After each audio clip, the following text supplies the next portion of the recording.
Close your eyes for a moment. Imagine a river that remembers everything.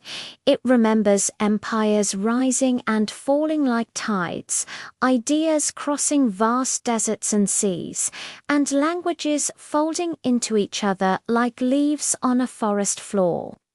From the very first cities built by the Indus River to the sprawling megacities of today, this land has been in a constant state of reinvention. In the next 10 minutes, we're going to travel 5,000 years through time. We'll see kingdoms, religions, science, art, and meet the everyday people whose choices shaped the world we live in now.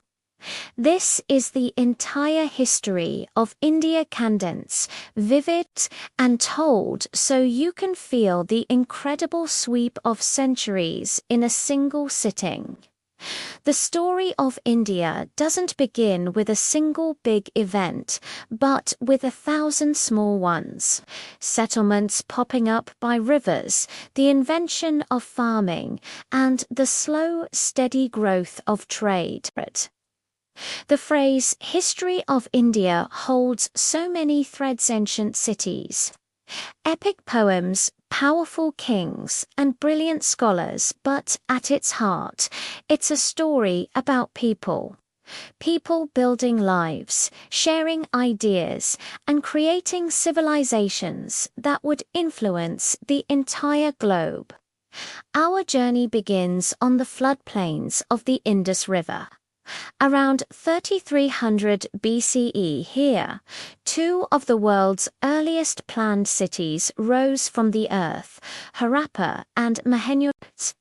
These weren't just random collections of buildings. They had streets laid out in perfect grids, wells for fresh water, advanced drainage systems, and even standardized weights and measures.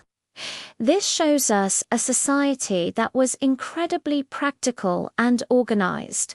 We found Harappan seals, small carved stones that hint at trade networks stretching all the way to Mesopotamia. We can't fully read their language yet, but their sophisticated urban life laid the foundation for everything that came after in Indian civilization. But after the great Harappan cities mysteriously faded, new cultures began to emerge across the northern plains. This was the Vedic Age, starting around 1500 BCE. It gave us the Vedesa collection of hymns, rituals, and early social structures that were passed down orally for generations. Life was more pastoral then, organized into small kingdoms. But this was also a time of deep philosophical questioning. People started asking big questions. What is my duty? What is the self? These questions would ignite the spiritual movements that India is so famous for. As time went on, small states began to merge, forming larger and more powerful kingdoms. In the Ganges Valley, the kingdom of Magadha became a dominant force. Out of these regional power struggles, one of the greatest empires in ancient India was born, the Maurya Empire. Its most famous ruler, Ashoka, started as a fierce conqueror. But after a brutal war in Kalinga, he was so horrified by the bloodshed that he completely transformed. He embraced non-violence and became a passionate supporter of Buddhism. It was during this era that Buddhism and another faith, Jainism, began to spread across Asia, carried by pilgrims and traders along ancient routes. Centuries later, we enter what's often called a Golden Age, the Gupta period. From around 320 CE, this was a time of incredible intellectual and artistic achievement. Mathematics flourished. The concept of zero, which is the bedrock of modern math, took root here, along with major advances in algebra and astronomy.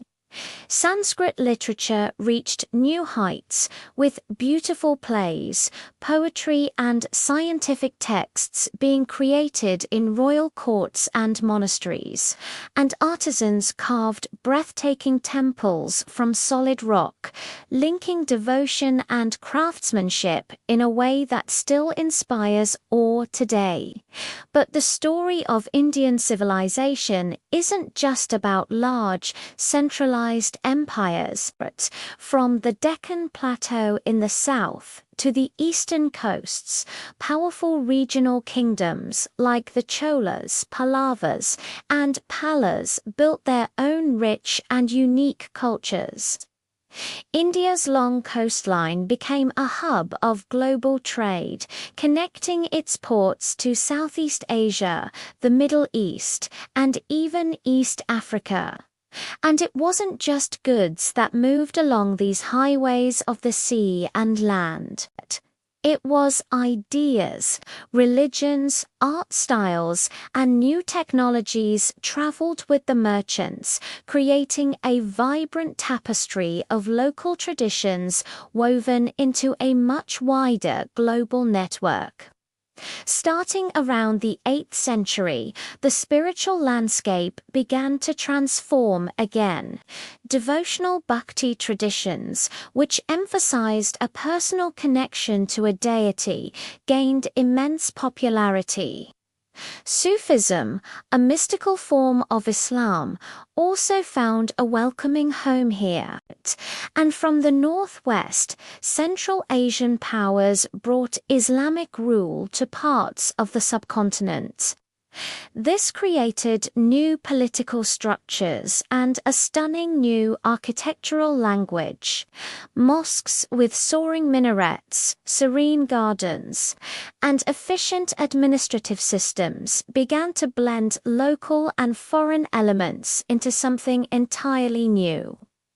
This cultural fusion reached its zenith with the Mughal Empire, which began in the 16th century and became one of South Asia's most powerful states. Rulers like Akbar, Jahangir, and Shah Jahan were great patrons of the arts. They encouraged a breathtaking blend of Persian, Central Asian, and Indian styles in art, music, and court life. This period gave us some of the world's most iconic monuments, including the magnificent Taj Mahal, a perfect symbol of this aesthetic blending. All the while, the backbone of the empire, farming, craft production, and long-distance trade continued to support millions of people. Then, from the 17th century onwards, a new power appeared on the horizon. European traders, initially just seeking spices and textiles, established small footholds along the coast. Over time, these trading posts grew into something much bigger. The British East India Company shifted from commerce to conquest, eventually bringing the entire subcontinent under colonial rule. This period brought modernization in some areas, like railways and administration, but it also led to immense economic exploitation, displacement, and devastating famines. In response, a powerful resistance grew. Intellectuals, reformers, and eventually mass movements rose up, with voices from all backgrounds calling for education, rights, and ultimately independence. In 1947, that moment finally arrived. India became an independent nation. But this freedom came at a terrible price. The land was partitioned into two nations, India and Pakistan, leading to one of the largest and most tragic migrations in human history. The new Republic of India adopted a democratic constitution, committing itself to secularism and the immense challenge of building unity out of its incredible diversity. The rest of the 20th century and the beginning of the 21st have been defined by rapid social change, industrialization, and India's growing presence on the global stage. Today, the legacy of ancient cities, powerful empires, profound spiritual ideas, and the colonial encounter all live on in the country's languages, food, festivals, and technology. So, after this whirlwind tour through 5,000 years, what's the one thread that ties it all together? It's the idea of continuity through change.